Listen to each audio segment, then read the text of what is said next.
दिलं, त्यामुळे अनिरुद्ध भंतेजीला दिलं. त्याने असं करत करत ती आई पाहतच राहिली की भगवंतांनी नाही घेतलं, सारिपुत्र भंतेजी नाही घेतलं, महामोगल्या भंतेजी महाकाश्यप नाही घेतलं, आणि कोणीच घेईना. सगळेजण गुण शोधू लागले, यांनी त्यांच्या गुणाची, त्यांनी सगळ्यांनी एकमेकाच्या गुणाची प्रशंसा केली. आणि शेवटी ते दान सगळ्या भिक्षूपर्यंत फिरलं.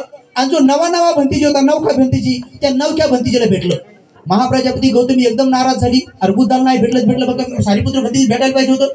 शेवटी कोणाला भेटलं माहिती का? सर्वात शेवटी नवे भंतेजी होते, त्या नव्या भंतेजीला भेटलं. तेव्हा आई नाराज झाली. भगवंताने पाहिलं की माझी माता नव्या भंतेजीवर थोडी नाराज आहे, कारण तिला वाटतं मी बुद्ध, सारिपुत्रजी, महामोगल्यांची, पण तिला काय माहित. तेव्हा आईला लगेच भगवान म्हणतात, हे माते, तू नाराज होऊ नको.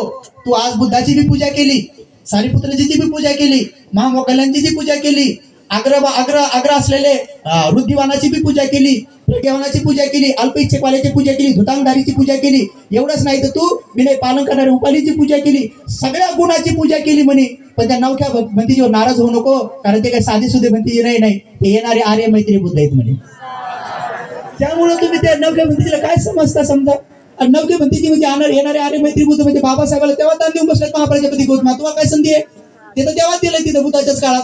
हे वर्णन आहे ना, मग एवढं जर सुंदर वर्णन आहे, त्यामुळे तुम्ही कधी असं विचार न करू. आपल्याला असं वाटतं नाही बंदीची पाय धरू, त्या बंदीची पाय धरू, आणि यायचे कोण धरण काय सांगा, यायचे कोणत्या पारमिता पण देत नाही. तर सगळं म्हणून नेहमी ध्यानात ठेवा की कोणामध्ये कोणत्या पारमिता असतील काय सांगता येत नाही, ते आपोआप उदयाच्या तर कोणी रोखू शकत नाही. म्हणून स्मरण करा की पारमितीसाठी आपण दान पुण्य करत आहे. सर्वांनी एकदा पूज्य भंतेजीच्या पाठीमागं म्हणायचं आहे आणि साधू कारकाळे साधू व्हायचं.